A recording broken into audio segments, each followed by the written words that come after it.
Good morning everyone, this is Vineet Pandey. Morning classes चूंकि घर से करनी होती है तो कई बार अनएक्सपेक्टेड डिले हो जाता है। जैसे कि मैं बताता हूँ क्या रीज़न है। आज चूंकि फैमिली में कोई नहीं है, सब गए हुए हैं, मैं अकेला ही हूँ घर पे और मुझे अपने डॉग को खाना खिलाना था। तो मैं उसको रिक्वेस्ट कर रहा हूँ कि खाना खाओ खाना खाओ। खाना नहीं खा रहा है वो। और नाउ आई एम हियर। चलो अब हम अपने टॉपिक को खत्म करते हैं। This is very important. कल वाली जो क्लास थी वो गलती से कट हो गई थी। उसका रीज़न बताता हूँ मैं, क्योंकि आप लोग इतने दूर हैं तो आपको बहुत सारी चीज़ें पता नहीं होती हैं, कन्फ्यूज़न होता है। हुआ ये कि चूंकि ये चैनल ऐप के थ्रू क्लास चल रही है और बाकी टीचर्स को भी अपने ऐप पे क्लास लेनी होती है, तो गलती ये हुई कि स्ट्रीम जो था वो कॉमन स्ट्रीम था। और वहाँ पे जो हमारे काम करने वाले टेक्नीशियंस हैं, एक्सपर्ट हैं, आप कह सकते हो ऐप एक्सपर्ट वगैरह जो भी होते हैं, उन्होंने ध्यान नहीं दिया कि विनीत सर घर पे पढ़ा रहे हैं। उन्होंने जाके वहाँ पे किसी नए टीचर की क्लास लगाने के लिए सीधा कट किया। यहाँ कट हुआ और थैंक गॉड उनका कॉल आ गया बाद में। 4-5 मिनट तक तो मैं पढ़ाता रहा, मुझे पता ही नहीं था कट हो गया। तो मैं पढ़ाता गया, चीज़ें चलती गई। तो जहाँ से हमने कल लास्ट कट हुआ था, उन्होंने मुझे बताया था कि सर एलियनेशन कॉन्सेप्ट है, वहाँ पे आपका कट हो गया था। ये वाला जो कॉन्सेप्ट है यहाँ पे, जर्नी ऑफ एलियनेशन। तो मैं आपको दोबारा से रिकैप दे देता हूँ। रिकैप मतलब जैसे आपने टीवी शोज़ में देखा है कि पिछले हफ्ते क्या हुआ, पिछले हफ्ते आपने देखा। तो मैं आपको रिकैप दे देता हूँ। और मेडिसिन्स में मैंने डॉक्टर को दिखाया थ्रॉट के लिए, तो डॉक्टर ने बोला कि फिलहाल मिल्क प्रोडक्ट सारे छोड़ दो। उन्होंने कहा चाय भी छोड़ दो। दिस इज पेनफुल, क्योंकि यार चाय सुबह सुबह मिलनी चाहिए। देसी लोग हैं, इंडियन लोग हैं। लेकिन ठीक है, उन्होंने कहा कि चाय भी छोड़ दो। चाय, दूध, दही, लस्सी। मुझे दही बहुत पसंद है। लंच में अगर खाने में दही मिल जाए तो मुझे मज़ा आ जाता है। और मैं तो शाम को भी खा लेता हूँ। हालांकि शास्त्र कहते हैं, मेडिकल साइंस कहता है कि शाम को दही नहीं खानी चाहिए। तो अब मैंने मेडिकल की वजह से तो चीज़ें छोड़ी हैं। और कल संडे मुझे क्लास करनी थी, सैटरडे को भी क्लास करनी थी, पर मैंने सोचा थ्रोट को रेस्ट दिया जाए। आपने देखा होगा मेरे यूट्यूब पे भी कोई लाइव क्लास नहीं आ रही है पिछले 7-8-10 दिन से, थ्रोट को रेस्ट देने के लिए। तो अभी आई होप मेरी आवाज़ आज पहले से बेटर है, हालांकि परफेक्ट तो नहीं है। तो हम करते हैं कंटिन्यू। तो हमने एक कहानी देखी थी जहाँ पे एक आम आदमी है, वो एक शिप में काम करता है, कोयला भरता है। और वो अपने आप को मजबूत समझता है, मर्द समझता है। उनको लगता है मैं मस्कुलर हूँ, मेरी वैल्यू है, मेरी इंपॉर्टेंस है। फिर एक दिन एक लड़की आती है और आके उसको एक बीस्ट बोलती है, कहती है आओ काली है कल्लू। बीस्ट बोलती है। बड़ा गंदा दिख रहा होता है वो। और इसके आत्मसम्मान को ठेस पहुंचती है। फिर ये कंप्लेन करता है, इसके एक ऑफिसर से लड़ाई होती है। उस ऑफिसर को ये पीट देता है और इसके खिलाफ केस हो जाता है, इसे अरेस्ट किया जाता है। कोई इसके समर्थन में नहीं आता, जो कि इसका एक अवेकनिंग होता है कि मैं अकेला हूं और मेरी कोई वैल्यू नहीं है। कॉन्सेप्ट ऑफ बिलोंगिंगनेस आती है। तो हम कल ये देख रहे थे कि उसका कैरेक्टर जो है क्या क्या है। एक्चुअली इसके यांग के कैरेक्टर को हमें थोड़ा सा ढंग से देखना था। तो फर्स्ट थिंग यहाँ ये दिखाया जाता है कि वर्कर एज अ मशीन। क्या आपका जो नौकर है, क्या आपका जो वर्कर है, क्या आपका जो इंडस्ट्री असिस्टेंट है, वो सिर्फ एक मशीन है या इंसान भी है? आत्मसम्मान है कि नहीं? ये बहुत अच्छी चीज है। बहुत सारे घरों में आप देखो, मेड सर्वेंट्स को दीदी बोला जाता है, अच्छी बात है। ड्राइवर्स को भैया बोला जाता है, अच्छी बात है। पर क्या आप उनको सिर्फ नौकर, अबे ओए तू, ऐसा ऐसा बोलो? वो भी तो इंसान है ना, उनकी भी तो सेल्फ रिस्पेक्ट है। एक दिन हमारे घर में भी हुआ था ऐसा। मैम ने मेड को डांट दिया। तो मैंने बोला, मैंने कहा क्यों डांट रहे हो उसको? तो मैम ने ही बोला कि she just a made, just a made. मुझे पलट के जवाब दे रही है। चूंकि अब मैंने पैसे दिए, मैंने हायर किया, तो पलट के जवाब नहीं देना चाहिए। मैम बहुत डिसिप्लिन के हिसाब से रहती हैं। तो बात ये भी सही है कि अगर आपसे आपका एम्प्लॉय, आपका सीनियर, आपका जो भी, अगर वो गाली गलौज नहीं कर रहा है, आपको आपके काम में लेट आने पे डांट रहा है, तो आप पलट के जवाब मत दो। लेकिन अब चूंकि मैं लिटरेचर हद से ज्यादा अंदर घुसा चुका हूं शरीर में, मैंने कहा आपने उनके रिएक्शन पे गुस्सा किया, पर हो सकता है उसका दिन खराब हो, मूड खराब हो, परेशान हो। कोई बात नहीं, इंसान है। किसी को सिर्फ रिएक्शन देने पे गुस्सा नहीं करना चाहिए, जाने दो। तो this is the beauty of literature. It tells you कि वो सिर्फ मशीन नहीं है। हम भी इस बात को समझ गए कि कई बार दिमाग खराब होता है, किसी और चीज पे गुस्सा निकलता है कहीं और। ठीक है। अब देखिए, the worker as a machine के बाद फिर हमने देखा शैटरिंग ऑफ इल्यूजन। उसका इल्यूजन कब शैटर होता है? जब उसको वो आके गालियां देती है, फिल्दी बीस्ट बोलती है, डर्टी बीस्ट बोलती है। फिर इसके बाद उसको रियलाइज होता है कि मैं एकदम अकेला हूं। इसका जर्नी ऑफ एलियनेशन शुरू होता है। तो यंग क्या देखता है? यंग ये देखता है कि मैं इस दुनिया में एकदम अकेला हूं और ये रियलिटी सबकी है। फिर ये एक अमीर आदमी पे हमला करता है, जेल चला जाता है और इसके अपने IWW के लोग हेल्प नहीं करते, industrial workers of the world. धीरे धीरे जब ये सब लोगों से रिजेक्ट होता है, ठीक है, तो ये सत्य का सामना करता है, इसको सच समझ में आता है कि भाई आप अकेले हो, कोई आपके साथ नहीं है, किसी को फर्क नहीं पड़ता तुम कौन हो, तुम क्या करते थे, क्या हुआ।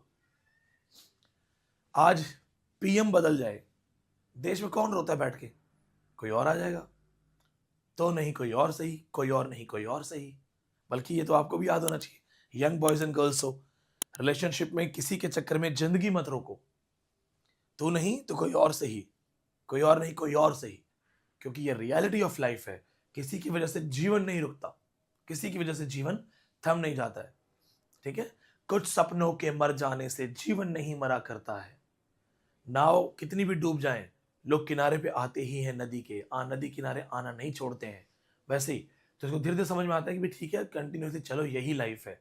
अब इससे समझ में आता है कि मैं अकेला हूं, लॉस्ट हूं, और मैं बदल नहीं सकता। तो ये इसके अंदर का इमोशन है, देखो आपको फील होगा, इसे रियलाइज होता है कि यार इंसान मुझे इज्जत नहीं करते, इंसानों में मैं हूं नहीं, इंसानों को मेरी वैल्यू नहीं है।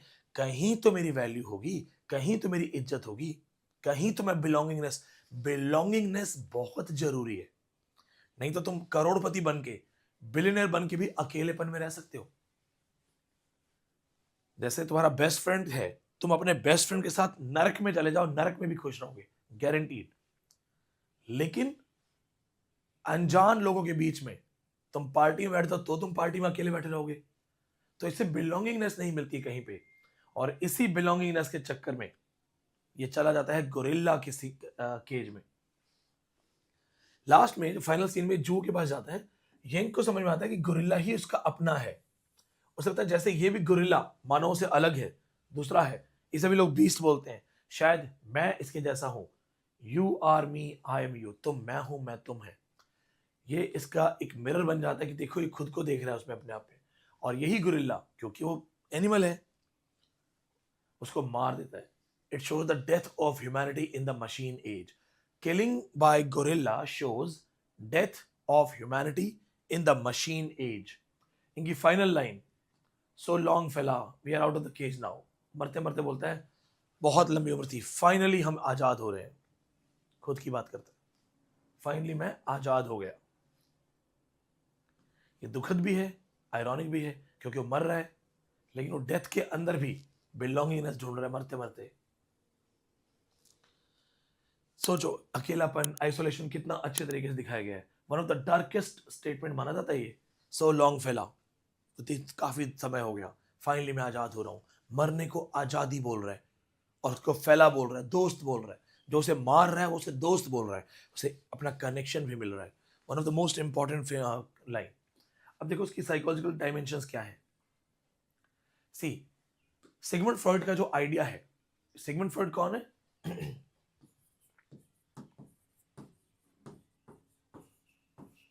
सिगमंड फ्रॉइड, इन्होंने थ्योरी दी थी, इड, ईगो, सुपर ईगो, ठीक है।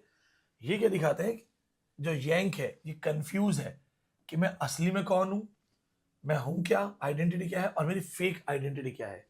सुपर ईगो माने फेक आइडेंटिटी, तुम स्टूडेंट हो, मैं टीचर हूं, हम सुपर ईगो में। ईगो स्ट्रगल, आपकी आइडेंटिटी, कॉन्शियसनेस, बट आप कंट्रोल करते हो। और ये जो आइडेंटिटी है, इड, इड, इसको आप जानते ही नहीं हो, अननोन, तो वो अपने बारे में कंफ्यूज्ड है। देखो एक बात हो, आप में से बहुत से लोग ऐसे होंगे, अरे सर कोई ना बात करे हमें नहीं फर्क पड़ता, हम अकेले रह लेते हैं, हमें किसी की जरूरत नहीं है, पैसा होना चाहिए। ये भी बात है, ये भी बात है।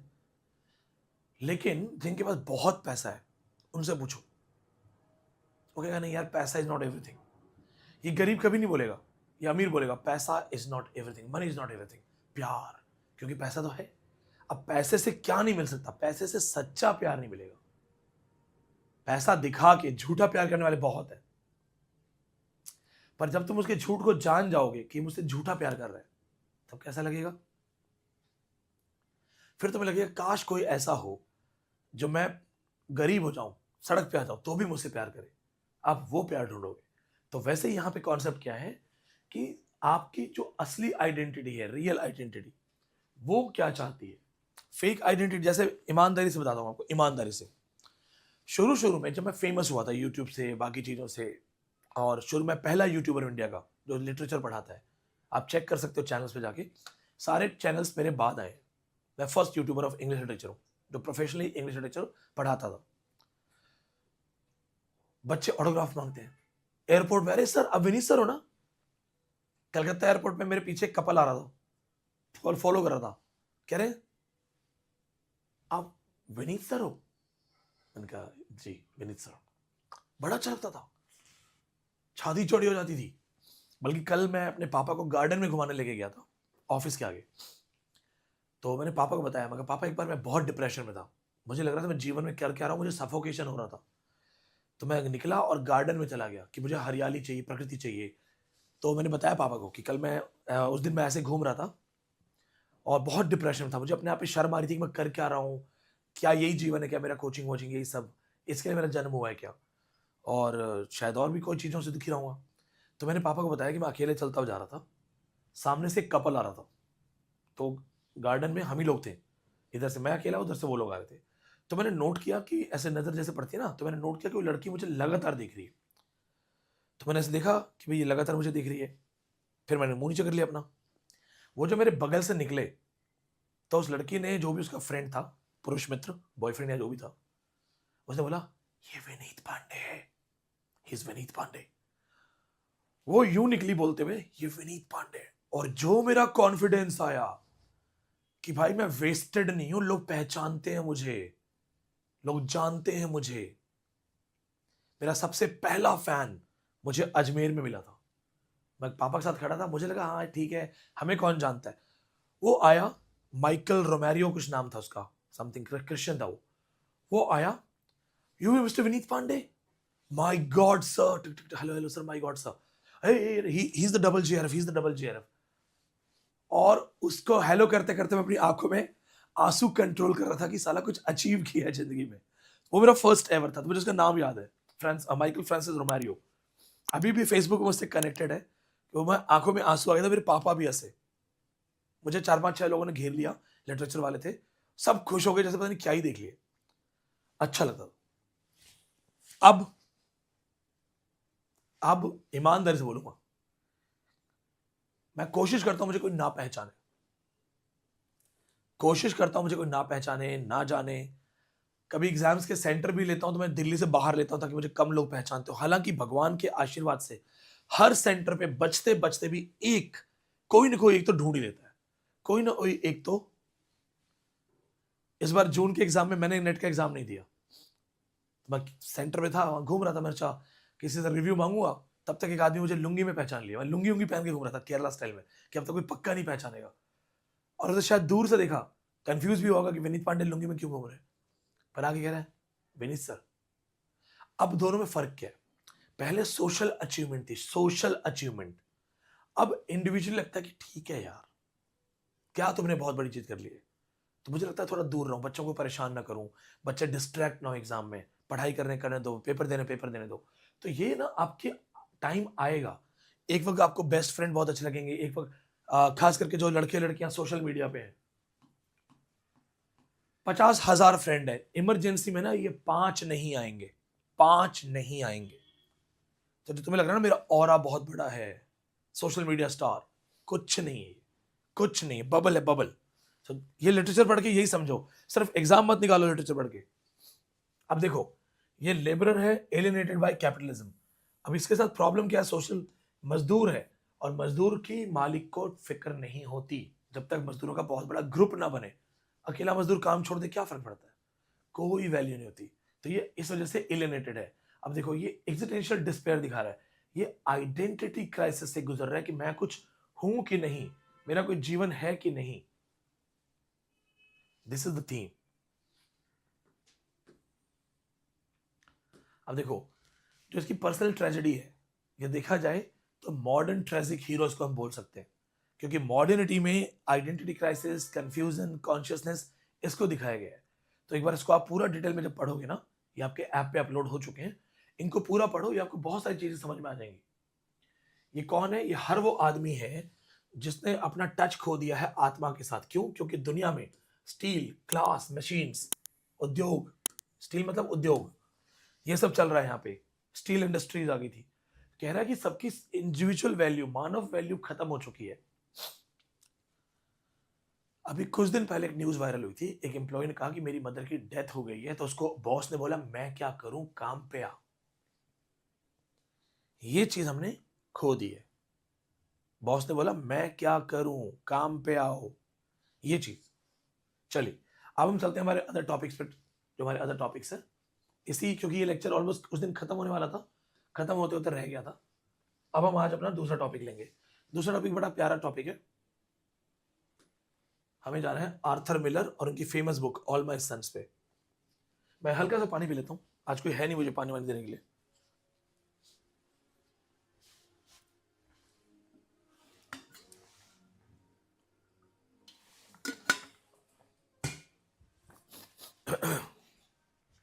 चलिए अब देखो, पहले मैं कहानी बताता हूं, बेसिक कहानी, ठीक है।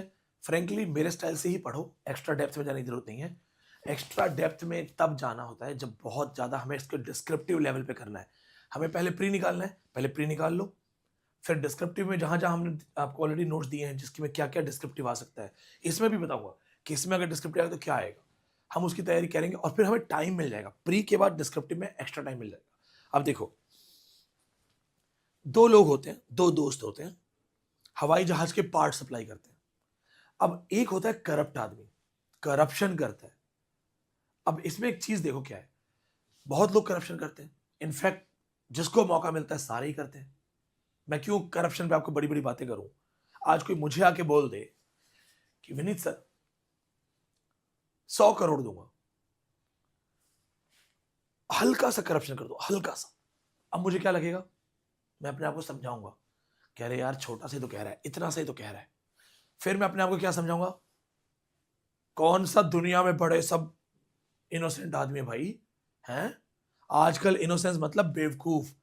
अब मैं जानता हूं मेरा पड़ोसी करप्ट है, मेरा ये पड़ोसी करप्ट है, मेरा ऊपर पड़ोसी करप्ट है, नीचे करप्ट है, और मैं चूंकि कोचिंग बिजनेस में हूं, तो आप बिजनेस वालों को वैसे ही करप्ट बोलते हो। जैसे ही जो बच्चा नाराज होता है क्या बोलता है, अरे बिजनेसमैन, अरे बिजनेसमैन। बिजनेस कोचिंग वाले करप्ट तब तक नहीं होते जब तक वो क्वालिटी दे रहे हो। हाँ लेकिन है, कोचिंग में करप्शन है। अभी मेरा एक स्टूडेंट है, वो स्टडी IQ पे पढ़ा रहा है, इंग्लिश टीचर बन के। उसके नीचे लिखा है मेंटर ऑफ 10,000 स्टूडेंट, 10,000 स्टूडेंट्स का वो मेंटर है। 1 साल पुराना स्टूडेंट है मेरा, नेट क्वालिफाइड नहीं है, गेट क्वालिफाइड। 10,000 नहीं, उसने 1,000 स्टूडेंट इंग्लिश के एक ही बार में देखे होंगे किसी सेंटर पे। पर बड़ी सी कोचिंग ने नीचे के लिखे 10,000 का मेंटर। ये करप्शन है, क्योंकि तुम पैसा देते थे, क्योंकि 10,000 का मेंटर, भले उसने देखे ना हो कभी, मैंने नहीं देखे होंगे 10,000, तो मैंने नहीं देखे होंगे। मुझे लगता है मैंने अपने पूरे करियर में कितने पढ़ाए होंगे। हाँ, ऑनलाइन जोड़ दो, जिनको कभी फेस टू फेस नहीं जानता हूं, तो मैं 35-40 हजार पे आराम से हूं। लेकिन 1 साल में 10,000 का मेंटर, जिसको खुद मेंटरशिप की जरूरत है। तो कोचिंग में से बहुत लोग हैं, आपको ऐसे बहुत लोग पढ़ा रहे हैं जिनका खुद एग्जाम नहीं निकला है। हरियाणा पब्लिक सर्विस कमीशन को एक टीचर पढ़ा रहा है जो खुद सेंटर में जाके HPSC प्री में फेल होके बैठा है। ये करप्शन, ये करप्शन। क्योंकि अगर आप उस लेवल पे नहीं हो, लायक नहीं हो, जैसे गांव में क्या होता है, झोला छाप वैद्य होता है, उसे दवाई का नहीं पता होता, वो हर बात पे डोलो दे देता है, आपको लगता है वाह वाह, वो करप्शन है। तो यहां पे क्या होगा, दो फ्रेंड्स, टू फ्रेंड्स, एक ईमानदार एक करप्ट, मिस्टर जो कैरर करप्ट है, नाम बताऊंगा मैं। अब कहानी जब शुरू होती है तो पता चलता है कि जो करप्ट आदमी है उसका एक बड़ा बेटा युद्ध के समय से गायब है। तो सबको लगता है वो मर गया है, लेकिन माँ जो है, माँ कहती है नहीं वो मरा नहीं है, जिंदा है।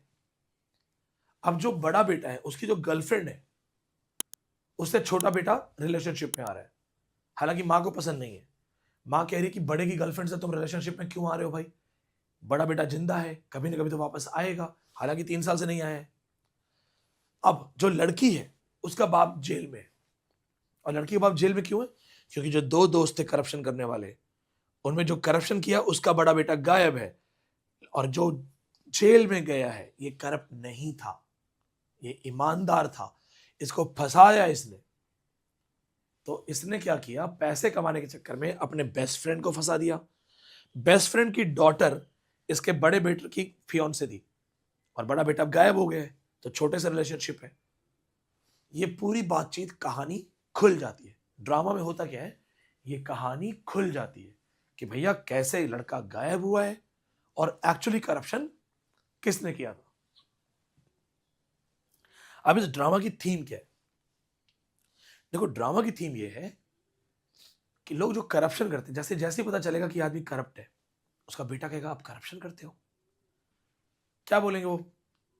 एक करप्ट आदमी पकड़ा जाने के बाद क्या बोलेगा अपने घर पे कि हाँ मैं चोर हूं? वो बोलेगा मैंने आपके लिए किया,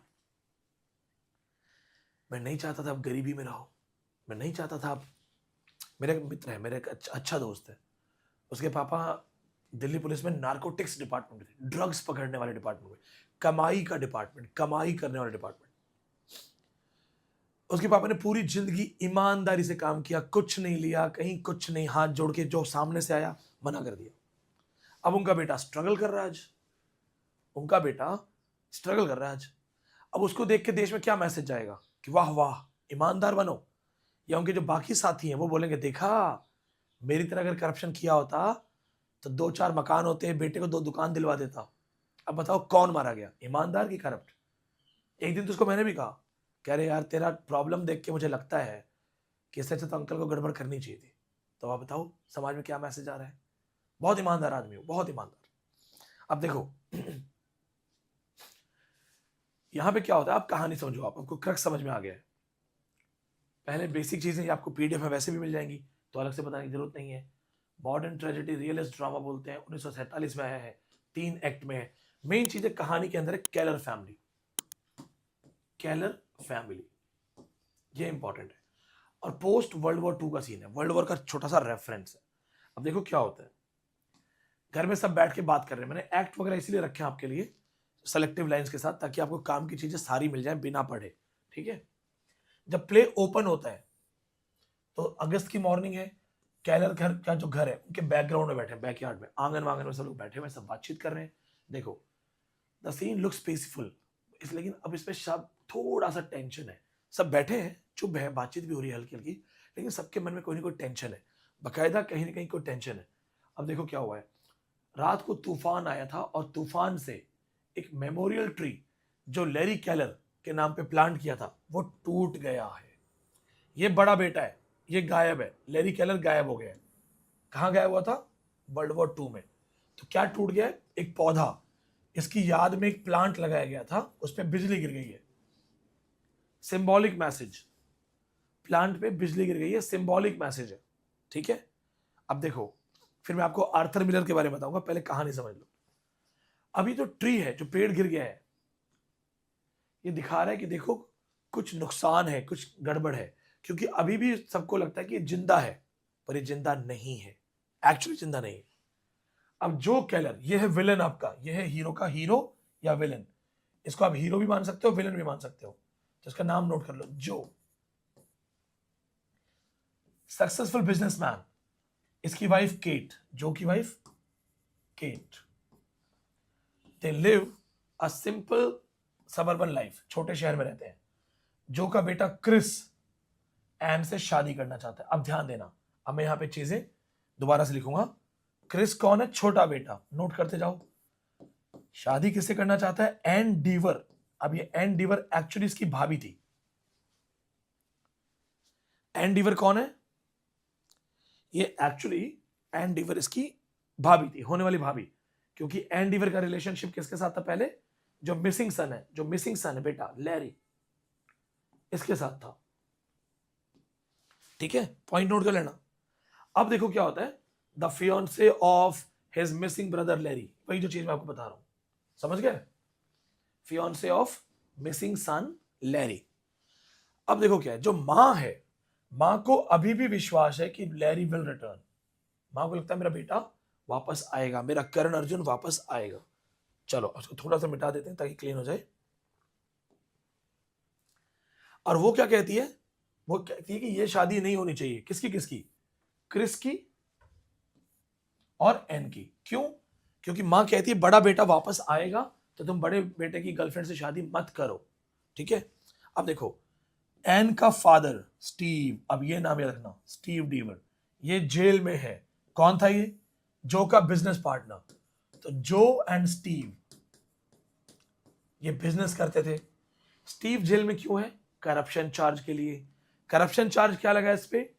क्यों है देखो, and is now in present for selling defective airplane parts. अब नोट करो कि क्या करप्शन चार्ज था।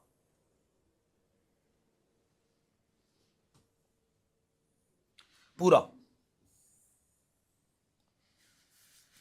defective airplane parts that caused the death of 21 pilots.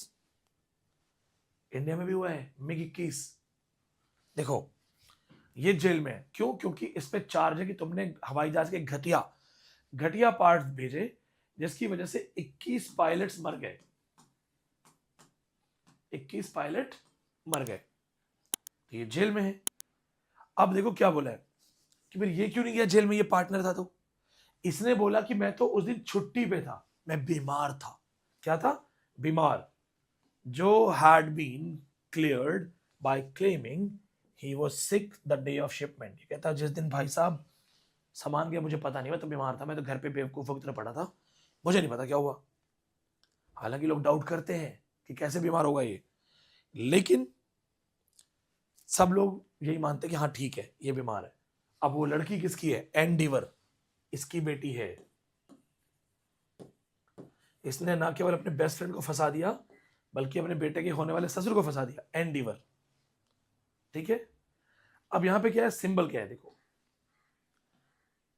जो पेड़ गिरा ना, पेड़ वो जिस बेटे की याद में है, तो वो ये दिखाना चाह रहे कि बेटा मर गया है भाई, इसलिए पेड़ गिरा था। फॉलन ट्री, लैरी कैलर को दिखाया गया कि टेक्निकली ये मर चुका है, इसका वेट मत करो, इसकी याद में जो तुमने पेड़ लगाए वो पेड़ गिर चुका है, अब इसकी वैल्यू नहीं है।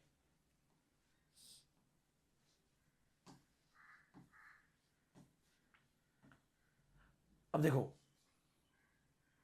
एक मिनट तुम्हारे लिए तो दोबारा से छोटा सा चार्ट बना देता हूं ताकि तुम कंफ्यूज ना हो, दोबारा देख लेना। जो स्टीव, ओके, स्टीव डीवर, इसकी बेटी एन डीवर, जो की वाइफ, क्या नाम था उसके बेटे का नाम, बड़े बेटे का नाम लैरी, वाइफ का नाम केट और छोटे बेटे का नाम क्रिस, ठीक है।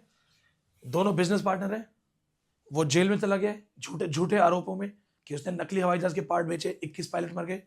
इसने कहा मैं बीमार था, और उसके बाद ये वाला बेटा, बड़ा बेटा गायब है, मिसिंग है। सबको लगता है कि ये मर गया, पर मां बोलती है नहीं, मेरे करण अर्जुन की तरह मेरा लैरी वापस आएगा, मां को विश्वास है। अब ये लैरी और एन का क्या रिलेशनशिप है? गर्लफ्रेंड बॉयफ्रेंड या फियांसे। पर चूंकि 3 साल से नहीं आ रहा है, तो क्रिस बोलता है कि चलो मैं इससे शादी कर लूंगा। यहां तक चीज समझ में आ गई ना? मां कहती है नहीं मेरा बेटा आएगा, लेकिन ये कहता है नहीं मैं इससे शादी कर लूंगा। समझ गए? क्लियर हो गया?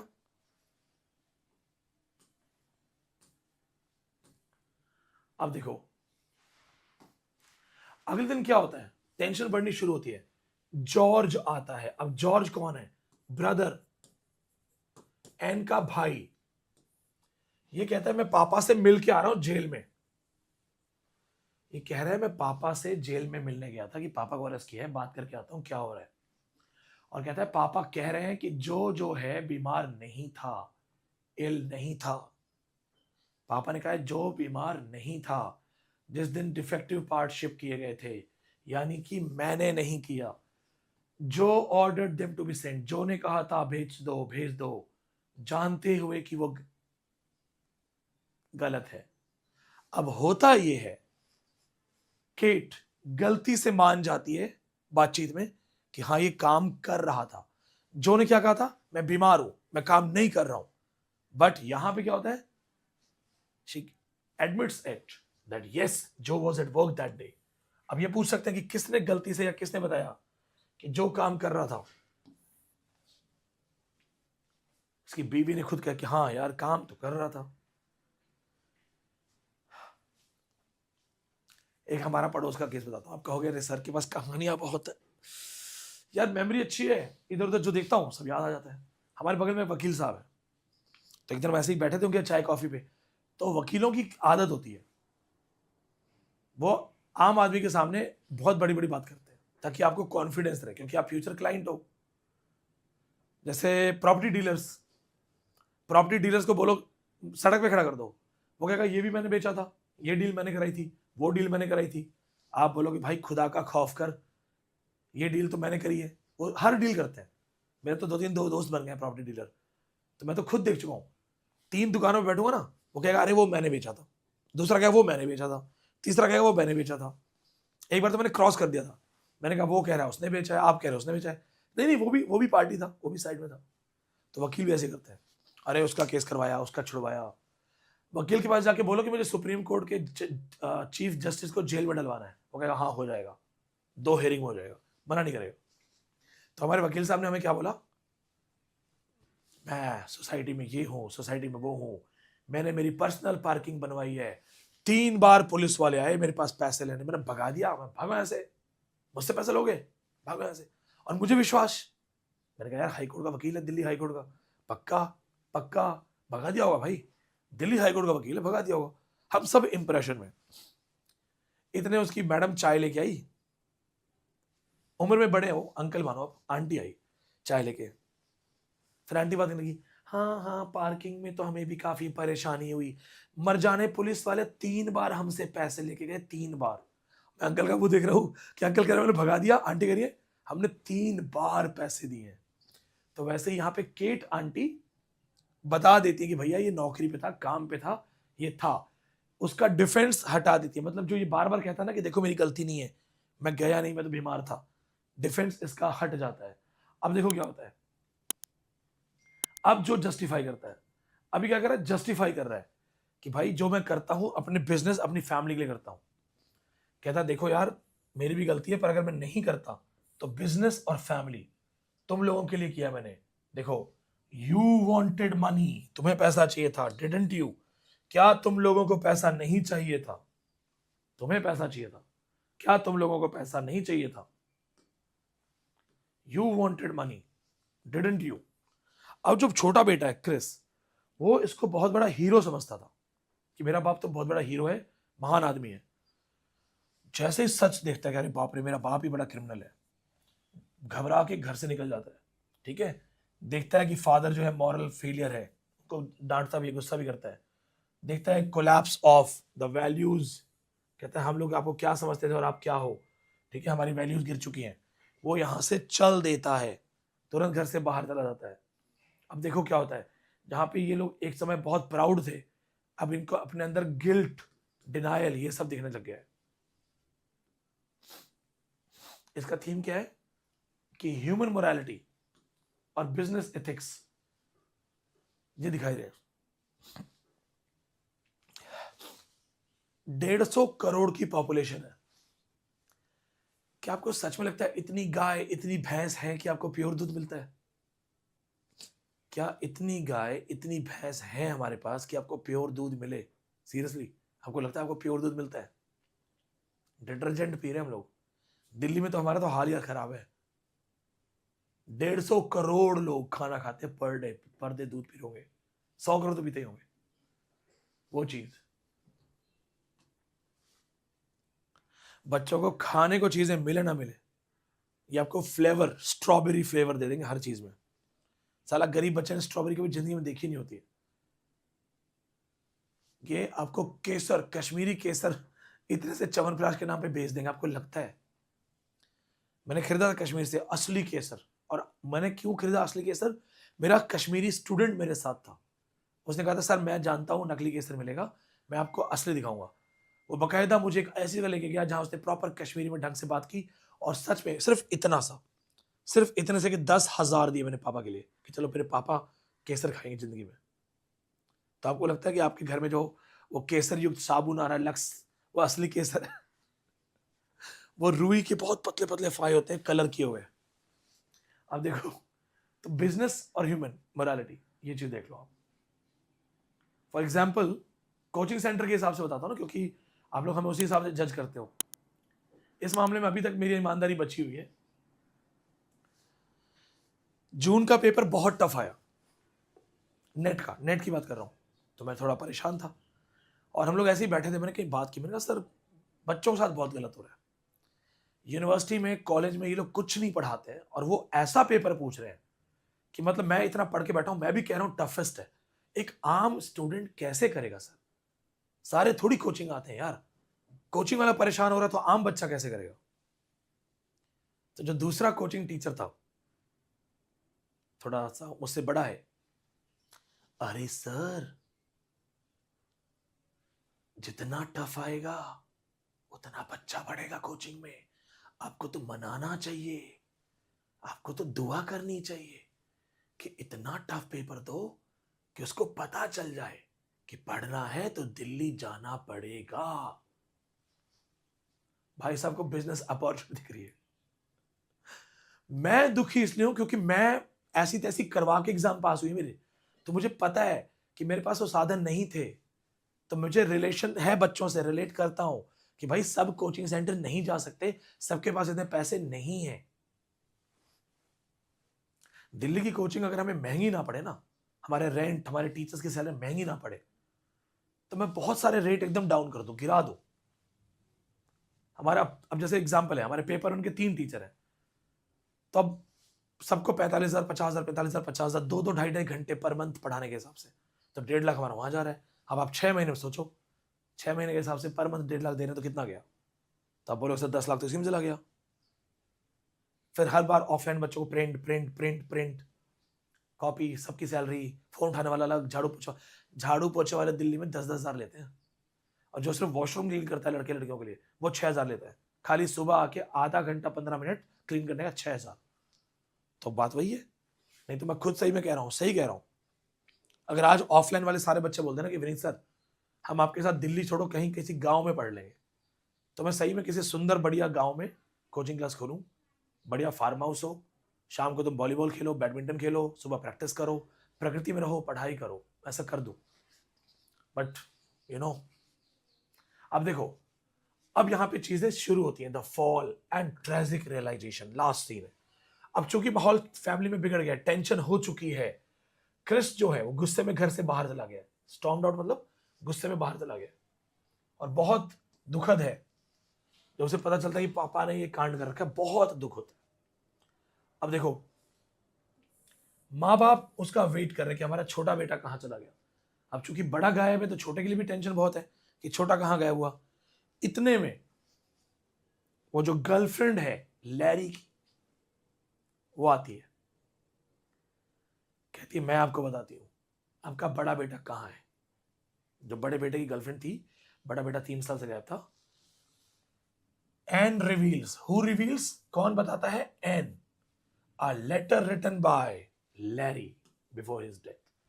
ये कहती है कि आपका बड़ा बेटा मर चुका है, मत वेट करो, हमें पता है वो मर चुका है, हमने बताया नहीं आपको।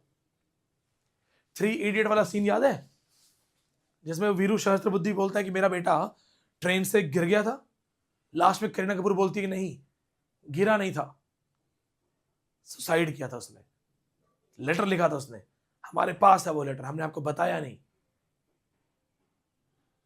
अब ये बोलती है उसने लेटर लिखा है, कन्फेस किया उसने कि ये जानबूझ के मार रहा है खुद को, सुसाइड कर रहा है क्योंकि मेरे बाप ने क्राइम किया है। ये कहता है मेरे बाप ने ऐसा कांड किया ऐसा कांड किया है कि मैं सुसाइड करूंगा, मैं नहीं रहूंगा। उसने कहा कि मैं शर्म के साथ नहीं रह सकता, किसी को अपना चेहरा नहीं दिखा सकता। उसने कहा मेरी फैमिली ने ऐसा कर दिया है, 21 पायलट मरे मेरे बाप की वजह से, पैसे के चक्कर में, बिजनेस के चक्कर में, मैं जिंदा नहीं रहूंगा और मैंने सुसाइड कर लिया है। अब इनको पता चलता है कि अरे बाप रे, ये जो सच है अब ये जो को अंदर से तोड़ देता है। अब बाप है ये, अब इसे समझ में आता है कि जो लोग मरे, जो पायलट्स मरे, वो किसी न किसी के बेटे थे, मेरे ही बेटे थे, वो भी तो मेरे बच्चे थे। जैसे मेरा बेटा मर रहा है तो मुझे आज दुख हो रहा है, तो ऑल माई सन्स, तो अगर बोले कोई कि ऑल माई सन्स में एक्चुअली ऑल माई सन्स कौन है, तो डेड पायलट्स। अब देखो दोबारा से, dead pilots were all his sons. और उसने जो क्राइम किया है वो क्राइम सिर्फ अगेंस्ट सोसाइटी नहीं है, अगेंस्ट ह्यूमैनिटी है, वो कितना राक्षस बन गया पैसे के लिए कि उसने 21 पायलट्स को मरने दिया। अब उससे भाई साहब समझ में आता नहीं क्या कर लिया मैंने, गुस्सा करता है, अपने आप पे जाता है ऊपर, खुद को गोली मार देता है। Play ends. केट रो रही है और वो लास्ट में अपने बेटे को बोलती है, छोटे बेटे को, बेटा भूल जाओ और जियो, जो हो गया आगे बढ़ो। Last lines. बहुत जोरदार वर्क है, बहुत जोरदार वर्क। थीम देखो क्या है, लैरी का जो सुसाइड लेटर है वो सत्य दिखाता है और पश्चाताप दिखाता है। रिडेम्पशन माने पश्चाताप, सत्य एंड पश्चाताप। और जो का जो सुसाइड है वो उसका मॉरल कन्फेशन दिखाता है कि चलो लास्ट में इसने भी अपनी गलती मान के खुद को पनिश कर लिया। पावरफुल मॉडर्न ट्रेजेडी दोस्तों, भूलना नहीं, जोरदार वर्क है। अब ये क्या चीज है, लालच, ग्रीड, पैसा, उसके चक्कर में इसने अपनी ह्यूमैनिटी खत्म कर दी। Play exposes the moral corruption beneath American dream. ये चीज हमें देखनी है। अमेरिकन ड्रीम को पूरा करने के लिए मॉरल करप्शन, जितने भी बिलियनियर्स हैं, एक भी ईमानदारी से बिलियनियर नहीं है। पेट्रोल में इथेनॉल मिला के दे रहे हैं, नारियल पानी में ऊपर से इंजेक्शन से मीठा पानी डाला जा रहा है। खजूर, उस दिन मैंने आपको बताया था, खजूर में इंजेक्शन लगा के खजूर को फुलाया जा रहा है। साला क्या दुनिया है, क्या धरती बनी है। मैं तो खुद कहता हूं एलियन वेलियन आए ना, मैं खुद एलियन को रिक्वेस्ट करूंगा, उड़ा दो यार हमें। कुछ प्योर नहीं है और गरीबों की तो बेचारे की कोई जिंदगी नहीं है।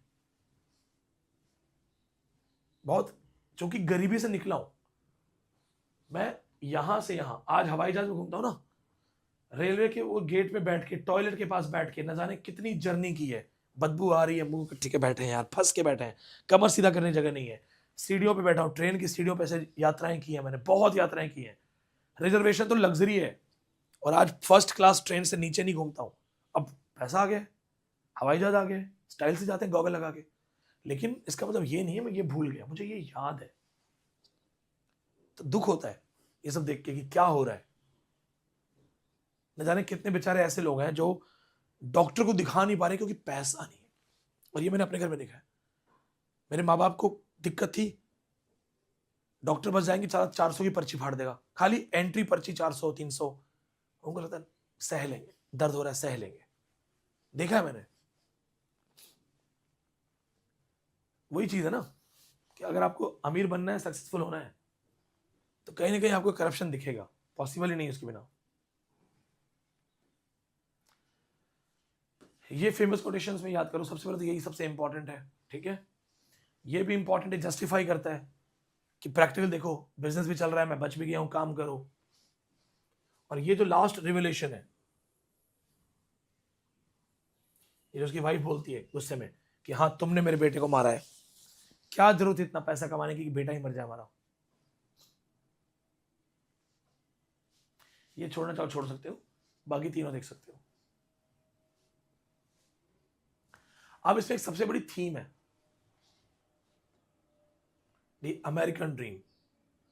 भाई क्यों करता है वो लालच? तो अमेरिका में क्या दिखाया गया है कि अमेरिका में हर अमेरिकन का एक ड्रीम है, टू बिकम रिच, सक्सेसफुल, एक घर हो बड़ा खुद का, अपना घर, अपनी गाड़ी, एक सक्सेसफुल फैमिली लाइफ और आपकी वैल्यू। ये अमेरिकन ड्रीम है। अब देखो अमेरिकन ड्रीम को पूरा करने के लिए लोग क्या कर रहे हैं, that every person regardless of birth or background can achieve success, prosperity and happiness through hard work, determination and self reliance। ये कहा था अमेरिकन ड्रीम के लिए कि हर किसी के पास पैसा हो, हर किसी के पास अमीरी हो, हर किसी के पास सक्सेस हो। जो नेता आपको बेचते हैं इंडियन ड्रीम, तो ये बहुत पहले डिक्लेरेशन ऑफ इंडिपेंडेंस 1776 में आया था कि अमेरिकन का ड्रीम है कि हर आदमी, कोई भी जाति, कोई भी धर्म, कोई भी कलर का रहता है, अमीर हो, सक्सेसफुल हो, अपने हार्डवर्क से आगे बढ़े, प्रॉस्पेरिटी हो। ये अमेरिकन ड्रीम है। पर अब हो क्या गया है, प्रॉस्पेरिटी, हैप्पीनेस और सक्सेस के चक्कर में लोग गड़बड़ कर रहे हैं। तो अगर आपसे पूछेंगे कि ऑल माय सन्स में क्या चीज है, अमेरिकन ड्रीम कॉन्सेप्ट है। वो पैसे के लिए देखो क्या करता है। अब देखो बाद में ये टर्म डिफाइन फिर किसने की है, जेम्स ट्रसलो एडम्स ने, in the epic of America 1931। Underline this thing, better, richer and fuller life for everyone. ठीक है, कौन कौन से राइटर्स ने इसको डील किया है? F Scott Fitzgerald, John Steinbeck, Arthur Miller. तो ये ध्यान रखना, अगर अमेरिकन ड्रीम से रिलेटेड कोई छोटा सा क्वेश्चन बने डिस्क्रिप्टिव, तो पहली बार डिक्लेरेशन ऑफ इंडिपेंडेंस और दूसरी बार 1931 द एपिक ऑफ अमेरिका, यहां पे अमेरिकन ड्रीम की बातचीत हुई है। Point to be noted. अब चलते हैं हमारे राइटर के पास, क्योंकि राइटर भी बड़ा है, इसकी पर्सनल लाइफ, ये तो गुरिल्ला सीन हमारा, ये कर लिया हमने, ये कर लिया, ये रहा इंट्रोडक्शन। इसके इंट्रोडक्शन में एक दो चीजें बताना जरूरी है, that's why I am telling you, हालांकि बहुत ज्यादा इंपॉर्टेंट नहीं है। बर्थ और टाइमिंग तो इसलिए याद करो क्योंकि लास्ट वर्क्स में से एक है, ठीक है, मोस्टली ड्रामेटिस्ट था ये। देखो, most influence American dramatist of 20th century, ये याद कर लो। दूसरी इंपॉर्टेंट चीज है कि आप जानते हो ये मार्लिन मोनरो के हस्बैंड थे, इनकी वाइफ हॉलीवुड की सुपरस्टार थी, मार्लिन मोनरो, हॉलीवुड सुपरस्टार, सदी की सबसे महान सुपरस्टार मानी जाती है मार्लिन मोनरो। ये भी कहा जाता है कि अमेरिका के प्रेसिडेंट के साथ अफेयर था, और ये भी कहा जाता है कि चूंकि अमेरिका के प्रेसिडेंट के साथ अफेयर था, इसलिए मार्लिन मोनरो और आर्थर मिलर दोनों का मर्डर हुआ है, किलिंग हुई है, CIA ने किया है, चुपचाप स्लो पॉइजन देके, चाय में हल्का हल्का पॉइजन देके, कि धीरे धीरे धीरे धीरे मर जाएंगे, सबको लगेगा बीमार है। ठीक है, थ्योरी है ये। He is famously known for tragedy and the common man. इनकी कहानियों में सबसे बड़ी चीज क्या होती है? आम आदमी की ट्रेजेडी दिखाते हैं, that's the big thing, the tragedy of a common man. सबसे ज्यादा अच्छी चीज है आम आदमी की tragedy, that's what you have to remember. अब इनके वर्क्स देख लो, वैसे बहुत सारे वर्क्स हैं, फ्रेंकली आपको सेलेक्टिवली 2 वर्क्स याद रखने हैं बस।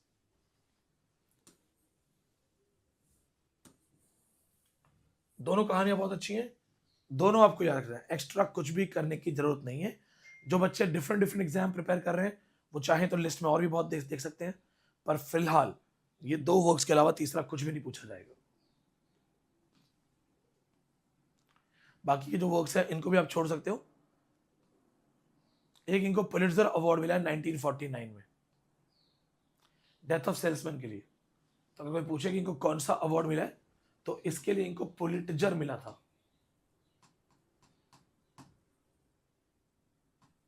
Pulitzer award. एक्स्ट्रा कुछ भी नहीं करना है, अपनी तरफ से कुछ करना चाहो तो समरी पढ़ना चाहो समरी पढ़ लो, ऑल माय सन्स की। Now we are left with one Indian drama. अब आपका एक इंडियन ड्रामा लेफ्ट है, उसके बाद सेलेक्टिव नॉवेल्स, और जो हमारी स्पीड चल रही है एज पर माय कमिटमेंट 30 नवंबर से पहले ही आपका सारा, अगर मैं एक दिन में एक नॉवल भी कराऊंगा तो भी आपका सारा खत्म हो जाएगा। स्ट्रेटेजी क्या रहेगी? खत्म होने के बाद पूरा दिसंबर रेगुलर प्रैक्टिस, और जो सयन सर ने चीजें पढ़ाई हैं वो मैं दोबारा पढ़ाऊंगा, यानी आपको मेरा इंफॉर्मेशन भी मिलेगा, मेरा नॉलेज भी आएगा, और हम आपको टारगेट देंगे, जैसे बोल देंगे 3 ड्रामा ढंग से पढ़ लो, तो 3 ड्रामा अपना समरी वमरी यहां से पढ़ना, एक्स्ट्रा पढ़ना, जैसे चाहो नोट से पढ़ना वो कर लो, फिर आपका टेस्ट, फिर पेपर सॉल्यूशन। तो आपको क्या है, 3-3 4-4 बुक, 3-3 4-4 बुक करके ना सबकी प्रैक्टिस करवा देंगे। एक क्वेश्चन ऐसा नहीं बचेगा जो आपको ना आता हो। जिन बच्चों ने अभी तक LT ग्रेड के नोट्स ऑर्डर नहीं किए हैं कर लो, क्योंकि अगर दिसंबर के साथ साथ जनवरी में कायदे से एग्जाम हो गया तो गवर्नमेंट जॉब के लिए यही एक चांस है, बार बार मौका नहीं मिलेगा। तो 2,000-3,000 बचाने के चक्कर में तुम्हारा गवर्नमेंट जॉब निकल जाए और कल को बाद में यहाँ रियलाइज हो कि अरे सर ने डिस्क्रिप्टिव में ये प्रैक्टिस करवाई थी, सर ने डिस्क्रिप्टिव क्वेश्चन दिए थे, काश ये मैं पहले पढ़ लेता। अगर तुम्हें लग रहा है 2 महीने बाद खरीदूंगा, तो 2 महीने पहले खरीदो, जब खरीदना है ही तो पहले खरीदो ताकि काम आए। तो अभी भी मेरा सजेशन है, बल्कि तुम्हें ना जरूरत पड़े, तुम्हें लगता नहीं सर मुझे जरूरत नहीं है, तो भी पढ़ाई की चीज है, नुकसान नहीं होगा, नुकसान नहीं होगा। तो मेरा सजेशन है LT ग्रेड के नोट्स भी अभी भी ले सकते हो, अभी भी आपको सेम डिस्काउंट मिल जाएगा, डोंट मिस इट। क्योंकि जब तक आपको रियलाइज होगा ना कि हाँ यार सर सही पढ़ा रहे हैं, ऐसे पास होने के चांस हैं, तब तक अगर बहुत लेट हो गया तो फिर लास्ट मोमेंट कुछ कवर नहीं होगा। अभी भी ये है कि अगर आप अभी भी करते हो तो आपको बहुत सारी चीजें पढ़ने का टाइम है। आधा नवंबर पूरा बचा है, दिसंबर पूरा बचा है, आधा जनवरी आपका पूरा बचा है।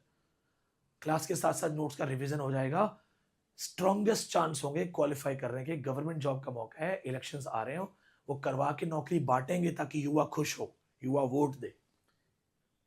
ठीक है, इसलिए इसको भुनाओ, डोंट मिक्स इट अप, और मिस तो गलती से मत करना। चलो, सी यू ऑल, थैंक यू।